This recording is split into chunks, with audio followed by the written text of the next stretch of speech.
Question किया है कि सर गवर्नमेंट जॉब के लिए ऐसी कौन सी रेमेडी करे, ऐसा कौन सा उपाय करे जिससे आपके क्लाइंट का गवर्नमेंट जॉब आसानी से लग जाए।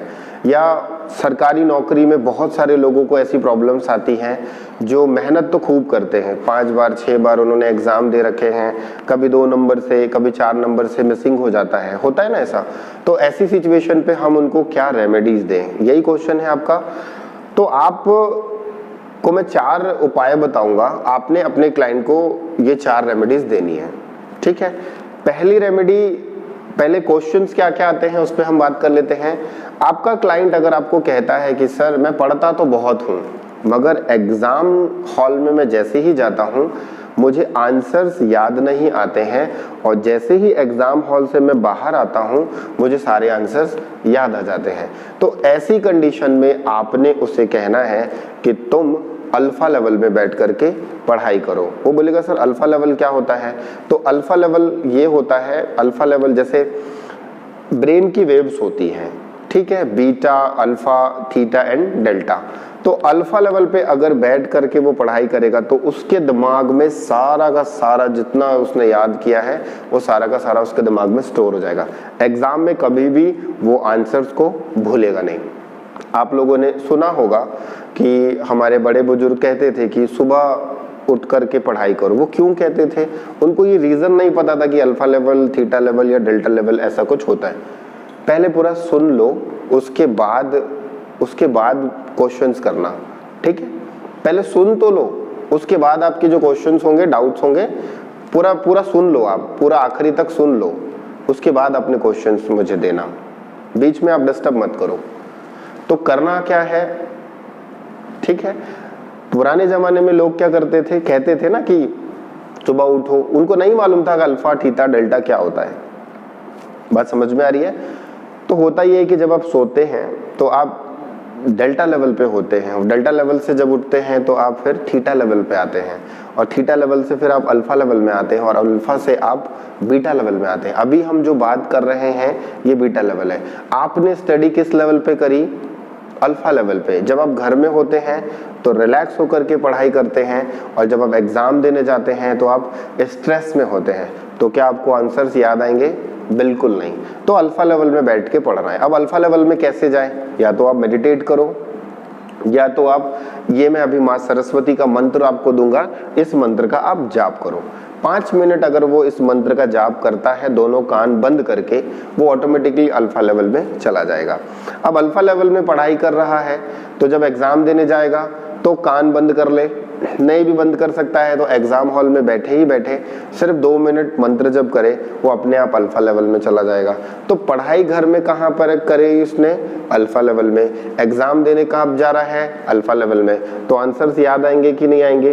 डेफिनेटली आएंगे। ये था साइंटिफिक रीजन, ठीक है। दूसरा रेमेडी ये है कि अगर व्यक्ति गवर्नमेंट जॉब के लिए प्रिपरेशन कर रहा है या आपको ये कह रहा है कि सर मेरा तो होता ही नहीं है, मेरे दोस्त का हो गया, हम दोनों एक साथ पढ़ते हैं परंतु मेरे दोस्त का हो गया, तो आपने उससे पूछना है कि तुम किस दिशा में अपना फेस करके पढ़ते हो। डेफिनेटली या तो वो साउथ बोलेगा या तो वो नॉर्थ बोलेगा। तब आपने उसकी डेट ऑफ बर्थ लेकर के उसके हिसाब से बताना है, या तो तुम ईस्ट की डायरेक्शन पे अपना फेस करके पढ़ो या तो तुम वेस्ट की डायरेक्शन पे। मैंने क्या बोला? डेट ऑफ बर्थ से ही बताएंगे कि कौन सा फेसिंग उसके लिए पढ़ने के लिए अच्छा होगा, ठीक है। तीसरा में आपने उसे ये कहना है कि आपका लकी कलर कौन सा है। जिस भी एग्जाम को तुम देने जा रहे हो ये कलर, लकी कलर तुम पहन के जाना, तुम्हारा एग्जाम अच्छा जाएगा। इंटरव्यू देने जाना, तुम्हारा एग्जाम अच्छा जाएगा। बात समझ में आ गई है? चौथा और सबसे मोस्ट इंपॉर्टेंट ये है कि आप अपने क्लाइंट को कह सकते हो, अगर तुम एफोर्ड कर सकते हो 1100 रुपए तो तुम ये रुद्राक्ष ले लो। ये रुद्राक्ष तुम्हारी एनर्जी को पॉजिटिव बनाएगा।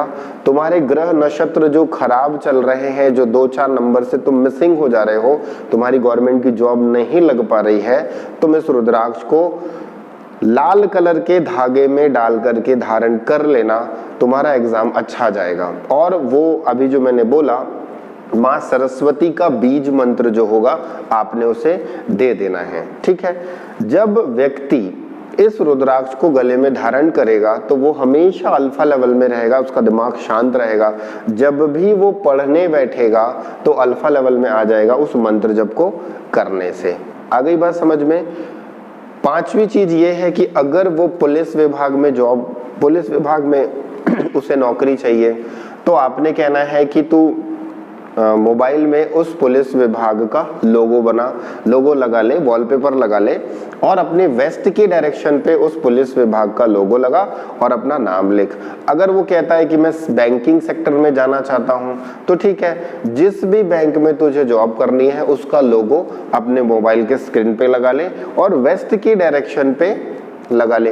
कोई भी एग्जाम अगर वो आपसे कह रहा है तो उसका लोगो मोबाइल पे लगवाना है, क्योंकि आज की डेट में सभी के पास एंड्रॉइड का मोबाइल है और सभी अपने वॉल पेपर पे डिफरेंट पिक्चर्स लगाते हैं। तो जब वो वेस्ट की डायरेक्शन पे लोगो लगाएगा और मोबाइल पे लोगो लगाएगा तो यहाँ पर द लॉ ऑफ अट्रैक्शन काम करेगा। ठीक है, द लॉ ऑफ वाइब्रेशन काम करेगा। जैसे मैंने आप लोगों को सिखाया है ना, fake it till make it, तो आपने क्लाइंट को थोड़ा सा काउंसलिंग भी करनी है।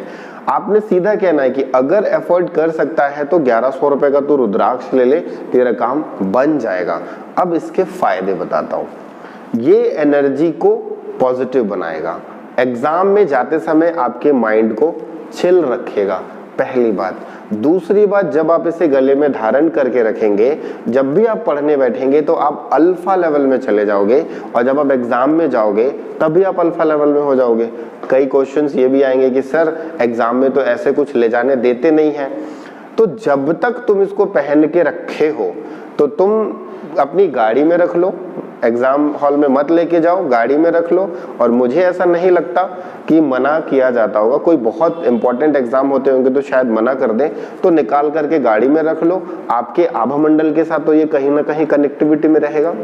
मैं इस रुद्राक्ष को मैंने बहुत सारे स्टूडेंट्स को दिए हैं, आपको 2-3 स्टूडेंट्स का बारे में मैं बता देता हूँ। एक बंदा ऐसा था, बेचारा का इंटरव्यू में सिलेक्शन नहीं हो पाया, उसने सारी चीजें अच्छी कर ली, एग्जाम भी दे दिया, सब कुछ कर लिया, बट बेचारा इंटरव्यू में नहीं आया।